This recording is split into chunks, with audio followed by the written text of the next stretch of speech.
My name is Sophie Lane, and I'm 27 years old. Imagine standing in front of a giant mirror, wearing a wrinkled maid's uniform, holding a tray of champagne flutes, while watching the man who once promised you forever kiss his new bride just a few feet away. That was me, the maid, at my ex's wedding. And the worst part? The wedding was being held at the same venue where we once planned to get married, before he dumped me for the very woman walking down the aisle in a designer gown I couldn't afford, even if I sold my soul. If you want to see how this story unfolds, make sure to hit that like button and subscribe to my channel for more unbelievable real-life drama stories. I met Daniel when I was 21, a broke college student studying hospitality management and working night shifts to pay rent. He was everything I wasn't: polished, rich, and confident. He said I was different, not like the girls in his world of luxury cars and family money. And for a while, I believed him. We dated for 3 years. I cooked for him, supported him when his startup nearly failed, and even helped organize events for his family's company, all while juggling 2 part-time jobs. He'd say, "One day when I make it big, I'll take care of you, Sophie." That one day never came. Instead, he made it big and left me.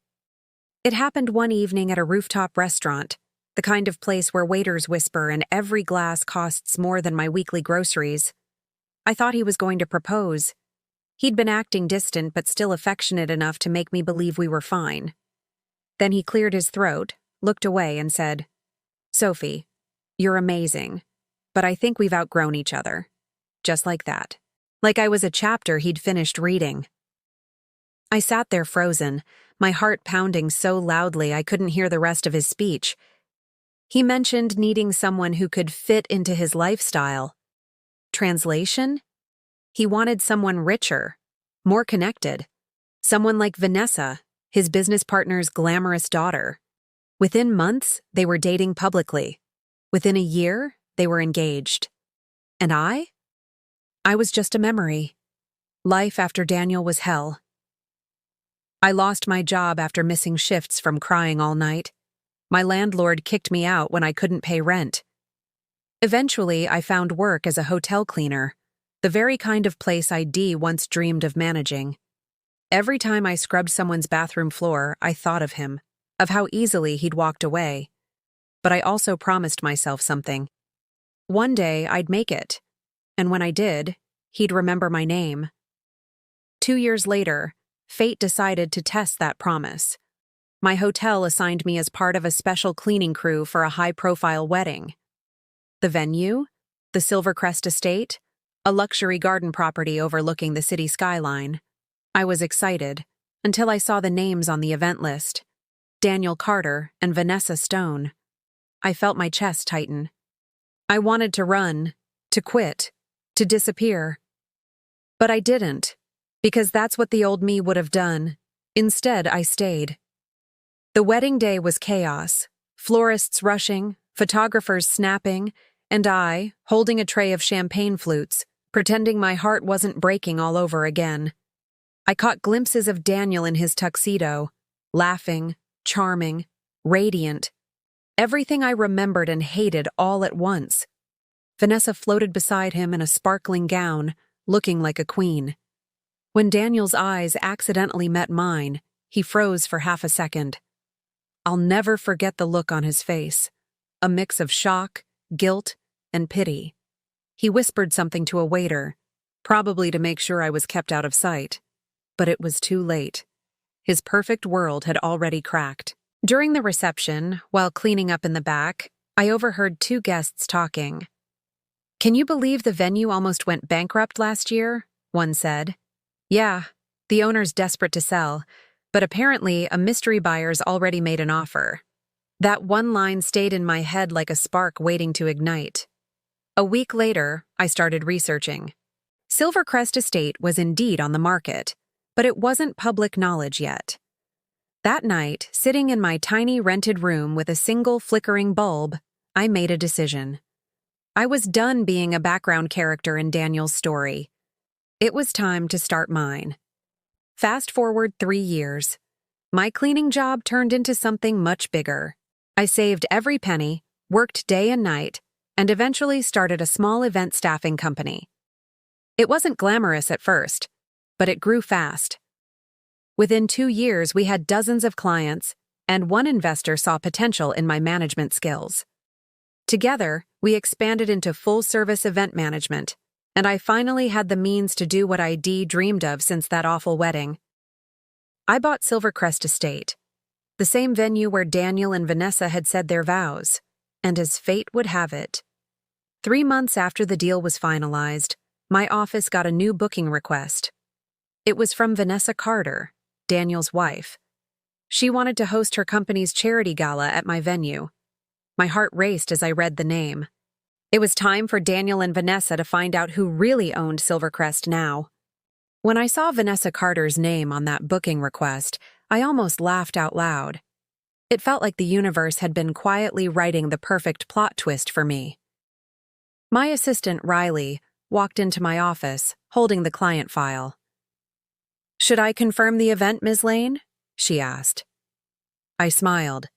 The kind of calm, dangerous smile that hides years of pain turned into power. "Yes," I said. "Tell Mrs. Carter we'd be honored to host her event." If only she knew. 3 years ago, I was scrubbing floors and holding trays at her wedding.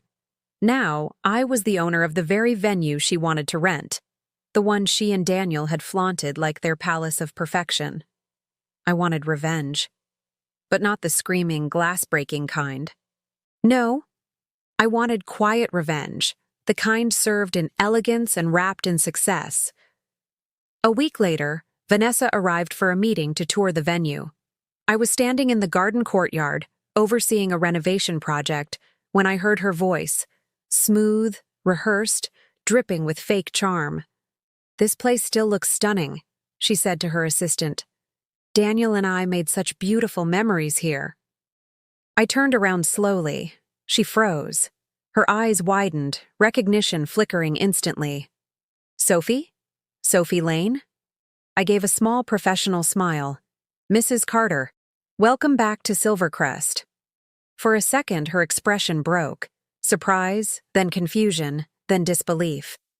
"You work here?" she asked. I tilted my head slightly. "Actually, I own it." The silence that followed was delicious. Her lips parted, but no words came out. She looked me up and down, as if trying to process the impossible. "You own this place?" she finally managed. "That's right. I purchased Silvercrest 6 months ago," I said calmly, pretending to check my clipboard. "I trust you'll still want to move forward with your event?" Her face turned pale, but she nodded stiffly. "Of course." I smiled politely. "Excellent. I'll have my team coordinate with yours for all the arrangements." Inside, I was shaking with satisfaction. The girl they once pitied was now the woman running their world. When Vanessa left, I leaned against the stone railing overlooking the fountain and closed my eyes. I remembered standing in that same spot years ago, wearing a cheap uniform, watching her and Daniel laugh like royalty. Now, it was my name on the ownership plaque, my signature on the contracts, and my company's logo displayed proudly at the entrance. But I wasn't done yet, because where there's Vanessa, there's Daniel. Sure enough, 2 weeks later, he walked through the glass doors. I saw him from across the lobby, tall, confident, with the same sharp jawline I used to trace with my fingers. But now, all I felt was nothing. He froze when he saw me. "Sophie?" I smiled faintly. "Daniel, long time no see." He blinked, clearly thrown off by my composure. "I didn't realize you were working here." "I'm not," I replied smoothly. "I own it." He laughed awkwardly. "You're kidding." I didn't. And when the truth hit him, his smile faltered. For the next few moments, he tried to act unaffected, pretending it didn't bother him. But I could see it, the flicker of regret in his eyes. "You've done really well for yourself," he said finally. "I had to," I replied. "After all, not everyone has family money to fall back on." His jaw tightened. I continued. Funny how life works out. You left me because I didn't fit into your world, but now your world's renting space from mine. That shut him up. After they left, Riley came over, grinning. Was that your ex? She asked quietly. I nodded. Oh my God, that was priceless. You handled it like a queen. I smiled faintly. It's not about revenge anymore, Riley. It's about closure. But deep down, I wasn't sure if that was true. Because part of me still wanted him to feel what I'd felt. The humiliation, the betrayal, the loss. Over the next few weeks, I oversaw every detail of their event personally. Not out of professionalism, but out of poetic justice. I made sure everything was flawless, except one subtle thing: their comfort. Vanessa's requests kept getting delayed. Daniel's preferred seating chart had to be rearranged due to safety codes.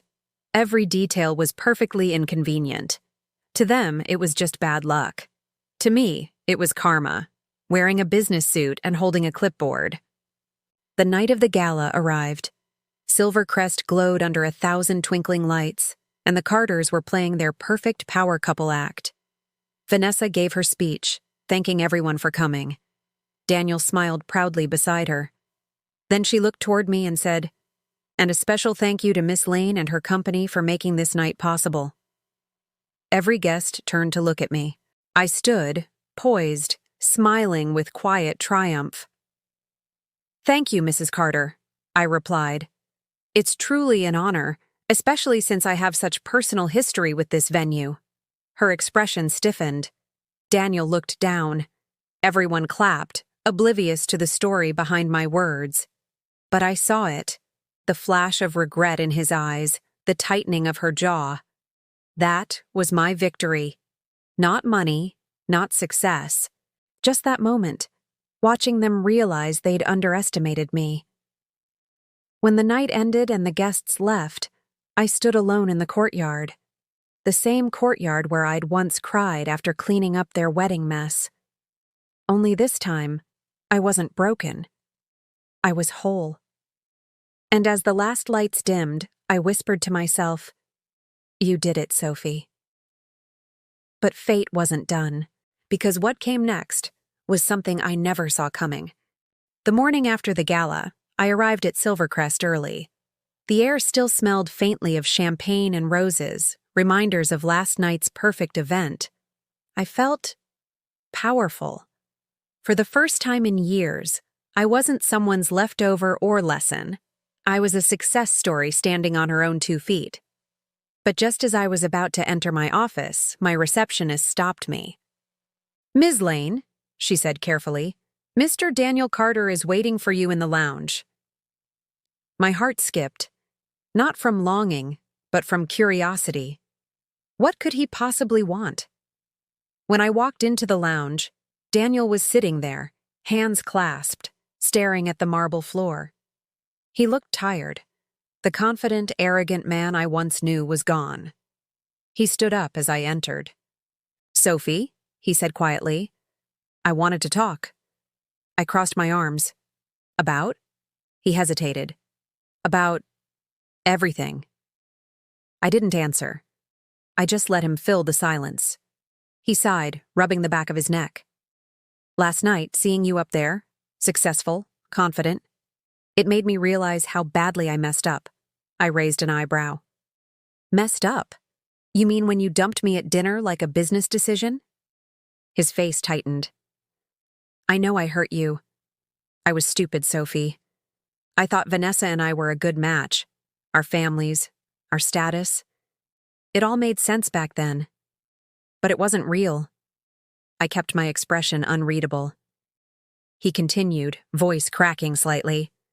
"Vanessa and we're getting divorced." I blinked. That I didn't see coming. Apparently, the glamorous, picture-perfect marriage had started crumbling long ago. He confessed that Vanessa was controlling, manipulative, and had been cheating with one of his business partners for months. "She's filing for half of everything," he said bitterly. "I might lose the company." For a moment, I almost felt sorry for him. Almost. "Daniel," I said finally, "I spent years feeling like I wasn't enough for you. You told me I didn't fit into your world, but it turns out your world wasn't built to last." He looked at me, eyes full of regret. "I wish I'd realized your worth sooner." There it was, the apology I thought I needed years ago. But instead of healing me, it only made me realize something bigger. I didn't need his validation anymore. I smiled softly. "You didn't have to realize it, Daniel. I already did." He swallowed hard, nodding. "You deserve better than I ever gave you." I turned toward the window, watching the sunlight spill across the marble floor. "You're right. And I finally gave it to myself." He left quietly, and I stood there, processing everything. For years, I'd imagined what I'd say if we ever met again. How I'd tear him apart with words sharper than glass. But standing there, I felt something I hadn't expected. Peace. Revenge wasn't the victory. Freedom was. Later that day, as I walked through the Silvercrest Gardens, my phone buzzed. It was Riley. "Boss?" she said excitedly. "You won't believe this. We just got invited to manage an international conference in Singapore. It's a massive deal. Luxury clients, big names, the works." I smiled, my heart swelling with pride. This was it, the next chapter. That night, I sat alone in my office, looking at an old photo on my desk. It was me, years ago, in my maid uniform. The girl who cried over spilled wine and heartbreak. I whispered softly to that version of myself, "You made it." But just as I was about to turn off the lights, there was a knock at the door. It was Vanessa. She stood there in a sleek black coat, her usual confident smile gone. Her makeup was smudged, her eyes red. "Sophie," she said quietly, "can we talk?" I leaned back in my chair, folding my hands. What could we possibly have to talk about? She hesitated, glancing around the office before closing the door behind her. "It's about Daniel," she said. My stomach tightened. "What about him?"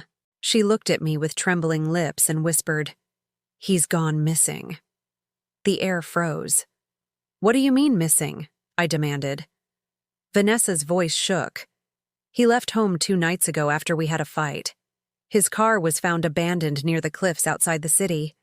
Police think he might have—" She stopped, covering her mouth, trying not to cry. I felt a cold chill run down my spine. For all the anger I'd once felt toward Daniel, I never wanted this. "Did he leave a note?" I asked. She nodded, reaching into her purse. Her hand trembled as she handed me a folded piece of paper. I opened it carefully. It was Daniel's handwriting. "I ruined everything I ever touched.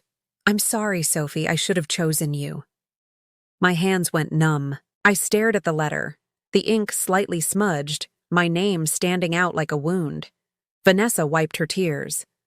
"I thought maybe he came to see you before he disappeared." I shook my head, still in shock. "No, I haven't seen him since the gala." She nodded slowly, then whispered, "If you hear anything, please let me know." Then she turned and walked away, leaving me alone with that letter, and a storm of emotions I wasn't ready for. I sank into my chair, staring at the words again. "Sorry. Sophie. Chosen you." I didn't know whether to cry, scream, or laugh. He had finally realized what he lost, just when it was too late. But something about the letter didn't feel right. The tone, the timing, the handwriting. It was shaky. Too shaky. Almost as if someone had tried to copy it. And then a terrifying thought hit me. What if Daniel didn't write this?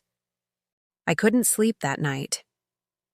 Daniel's note sat on my desk, the words replaying in my mind like a haunting melody I couldn't escape. "I ruined everything I ever touched. I'm sorry, Sophie. I should have chosen you." At first glance, it looked heartfelt, tragic even. But something about it gnawed at me. The handwriting wasn't quite right. Daniel's signature, usually clean and confident, looked uneven, hesitant. And Daniel was many things: arrogant, selfish, careless. But he was never the kind of man to just vanish. Something about this didn't add up. The next morning, I drove out to the cliffs where his car had been found. The area was closed off, police tape fluttering in the cold wind. The sea below roared violently, crashing against the rocks like an angry beast. I stood there looking down and whispered, "Where are you, Daniel?" A police officer approached.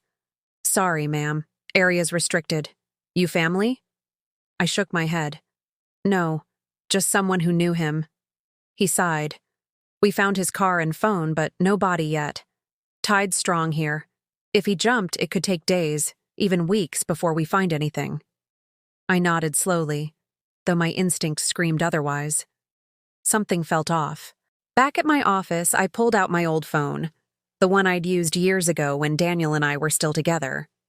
I hadn't touched it in ages, but I remembered saving every text, every photo, every note. I opened one of his old messages, his handwriting from a digital signature on a photo card. Then I compared it to the note Vanessa had given me. The difference was clear. Different pressure, different loops. Even the slant of the letters was wrong. My pulse quickened. "Someone forged this," I whispered. The next day, I went to see Vanessa again. She looked terrible, pale, sleepless, trembling as she opened the door. Her once perfect hair was now unkempt, and her eyes were red and swollen. "What are you doing here?" she asked, voice cracking. "I came to ask about the note," I said. Her expression shifted. "What about it?" "I don't think Daniel wrote it." She blinked rapidly. "What are you talking about?" "His handwriting doesn't match," I said. "And the tone? It's not him. He'd never write something so dramatic. He'd call, text, or show up in person. He wouldn't just vanish." Vanessa crossed her arms defensively. "You think I forged it?" I looked at her steadily. "Did you?" Her lips parted as if to argue, but then she broke. Her shoulders slumped and tears filled her eyes again. "I didn't write it," she whispered. "But I know who did." My heart stopped. "Who?" She hesitated, looking over her shoulder as if someone might be listening.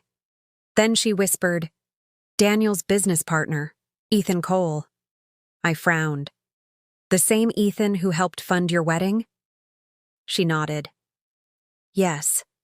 Ethan was furious after Daniel found out I'd been seeing him. Daniel threatened to expose him, said he'd pull his investment from their company and ruin his career. They had a huge fight 2 nights before Daniel disappeared." My stomach dropped. "So you think Ethan did something to him?" Her voice trembled. "I think he might have." This was spiraling into something darker than I expected. If what she was saying was true, Daniel's disappearance wasn't suicide, it was murder. And the man behind it might still be out there. That night, I couldn't shake the feeling of being watched. When I left Silvercrest, a black SUV was parked across the street. Its headlights flicked on as soon as I stepped outside. I froze. The car stayed still for a few seconds, then slowly drove off. Coincidence? Maybe. But my gut said otherwise. The next morning, I went to the police station with what I knew. The detective on the case, Detective Morales, listened carefully as I explained my suspicions. When I handed him copies of the old messages and the note, he frowned. "You're right," he said, comparing the signatures. "They're not the same." He scribbled something in his notepad. "We'll look into this Ethan Cole. If he's connected, we'll find out." I nodded, feeling a strange mix of relief and fear. 2 days later, Detective Morales called me. "Sophie, we found something." "What?" "We traced Daniel's phone signal. It was last active not near the cliffs, but near an old warehouse on the city's east side. Guess who owns that property?" "Ethan Cole," I whispered. "Exactly," Morales said grimly. We're getting a warrant to search it. My heart raced. If Daniel was still alive, or if something terrible had happened there, we were about to find out.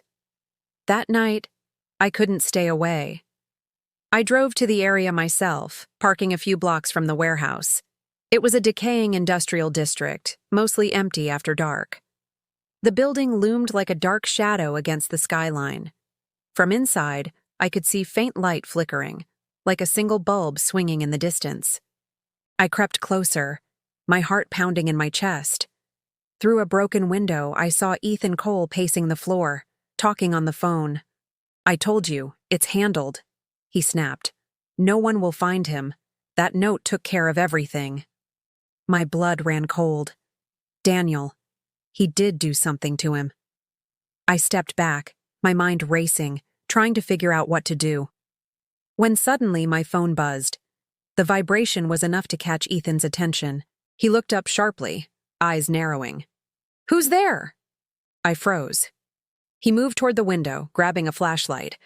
The beam swept across the wall, closer, closer, until it landed right on my face. "Oh, hell," I whispered, and ran. I could hear him yelling behind me, his footsteps echoing on the pavement.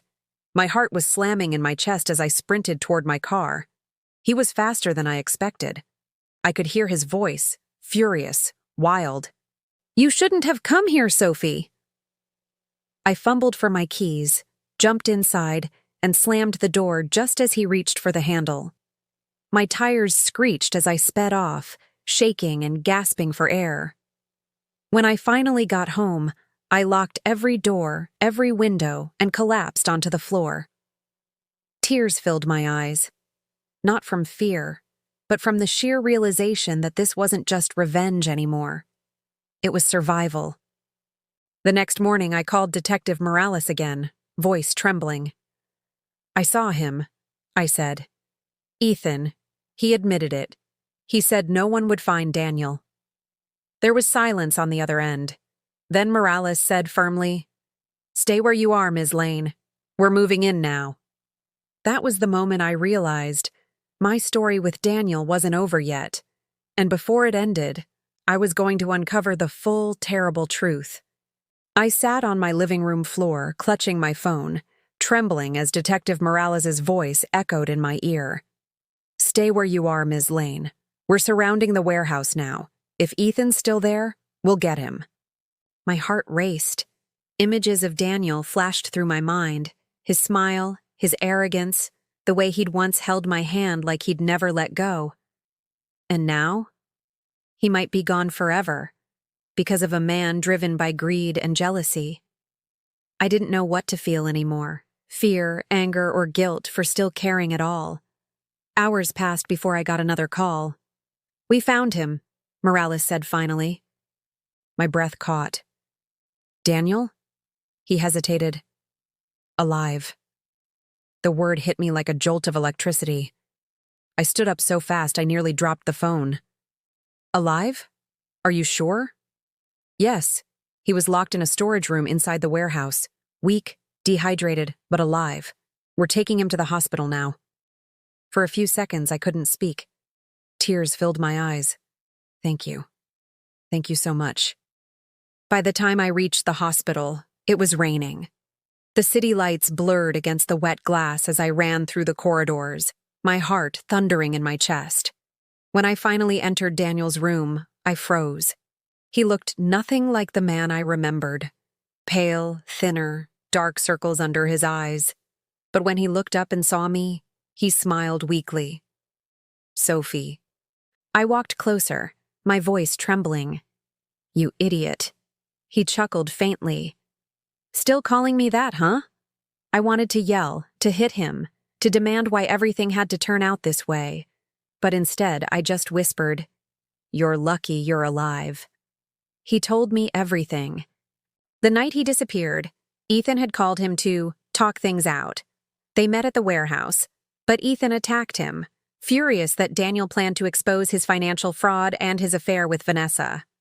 Ethan had locked Daniel inside, taken his phone, and written the fake suicide note to make it look like Daniel had ended his own life. He said no one would care enough to look for me, Daniel said quietly. But you did. I swallowed hard. I didn't do it for you. I did it because I needed the truth. He smiled sadly. Either way, you saved my life. Later that night, Detective Morales visited Daniel to take his statement. Ethan had been arrested trying to flee the city. Vanessa, according to Morales, had turned herself in, admitting to lying about parts of the story, but denying involvement in Ethan's crime. It was over.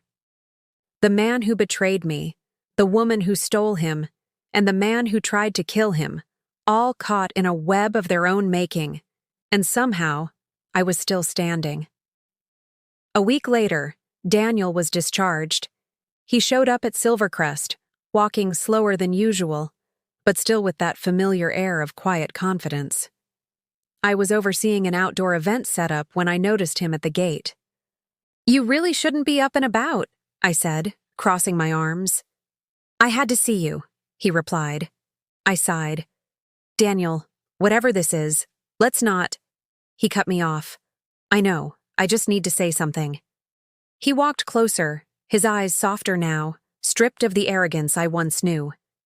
"I don't deserve your forgiveness," he said. "I treated you like you were beneath me, and I'll regret that for the rest of my life. But Sophie, watching you now, seeing who you became, it makes me wish I'd never let you go." I looked at him, emotions swirling like a storm inside me. "Daniel," I said quietly, "you were part of my past. But I'm not that girl anymore. I don't need saving and I don't need closure. I already built it myself."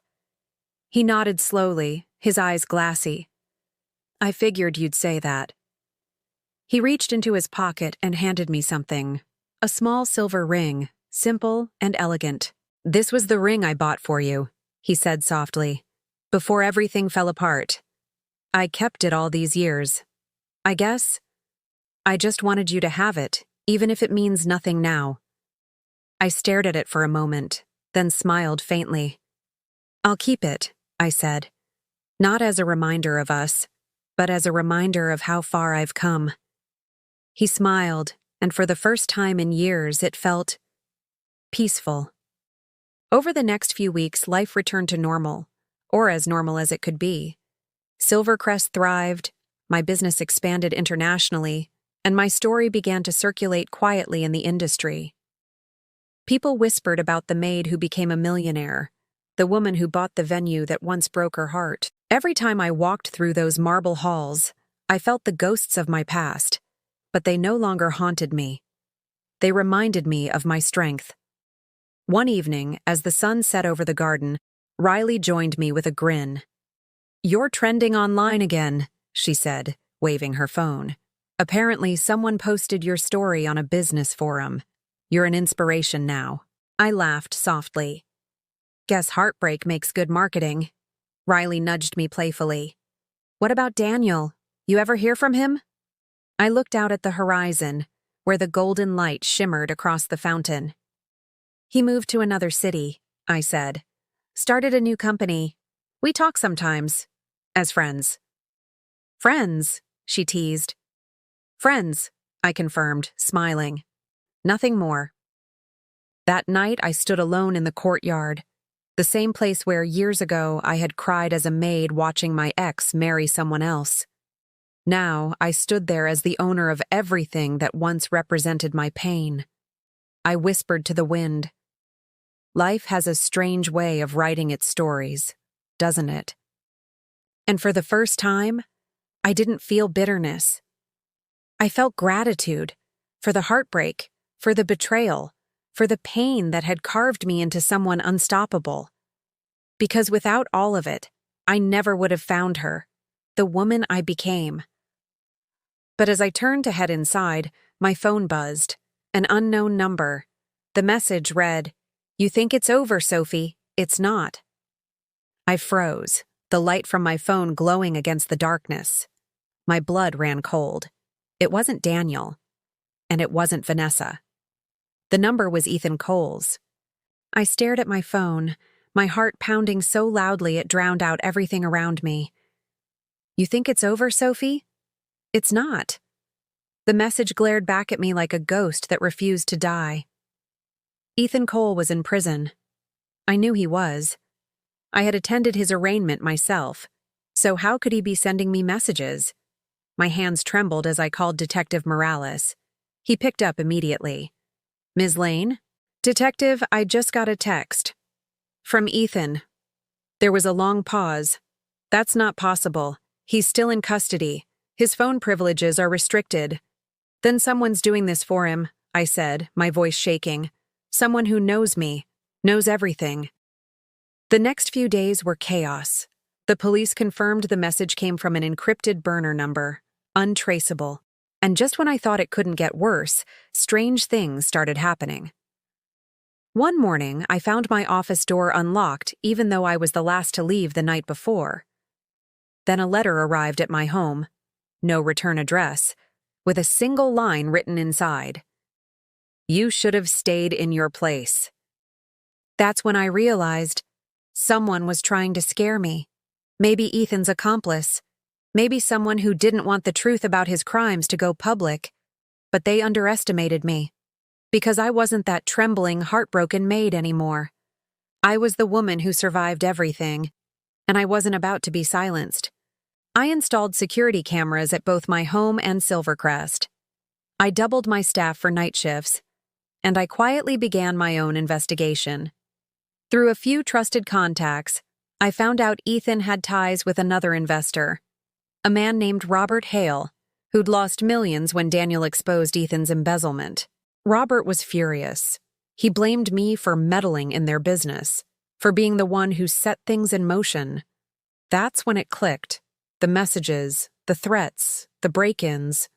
It wasn't Ethan. It was Robert. Detective Morales moved fast once I handed over the information. Within a week, Robert Hale was arrested. He'd hired a private hacker to send messages under Ethan's name to intimidate me into backing down from testifying in the fraud case. When I got the call that he'd been caught, I finally felt the tightness in my chest ease. It was over. Really over this time. Weeks later, I attended the final court hearing. Ethan was sentenced to 25 years for attempted murder and fraud. Robert Hale got 15 for obstruction and conspiracy. As I sat there in that courtroom, watching them being led away in handcuffs, I didn't feel anger. I didn't feel joy either. I just felt free. After the trial, Daniel approached me outside. He looked healthier, calmer, like a man who'd been given a second chance. "Thank you," he said. "If it weren't for you, I'd still be rotting in that warehouse." I gave a faint smile. "You don't owe me anything, Daniel. Just make your life mean something this time." He nodded, eyes glistening. "I will." We stood there in silence for a moment. Two people bound by a shared past. Not lovers anymore, not enemies. Just survivors. Then he walked away, disappearing into the crowd. And for once, I didn't look back. Months passed. Silvercrest thrived like never before. My story spread across business magazines and podcasts. The maid who bought her ex's wedding venue. People called it inspiring. Some called it revenge. But for me, it was neither. It was redemption. One evening, I hosted a charity gala. Not for profit, not for prestige, but for women who had once been like me. Unseen, underestimated, silenced. When I stepped onto the stage, the lights bathed me in gold. Hundreds of guests turned to look, their applause echoing through the glass dome. I took a deep breath and said, "I used to clean this place. I used to believe success was about proving people wrong. But it's not. Success is about proving yourself right, that you were always worth it, even when nobody else saw it." The crowd cheered, and in that moment, I felt the final weight of my past lift. After the event, I walked alone through the garden courtyard. The same place where every version of me had lived and died a little over the years. The maid who cried, the woman who fought, the survivor who rose. Now there was only me, whole, strong, and free. I paused by the fountain, the moonlight shimmering on the water, and smiled. "Here's to the girl who was never supposed to win," I whispered. "And to the woman who did." I turned, walked back toward the glowing lights of my venue, and never looked back again. The end.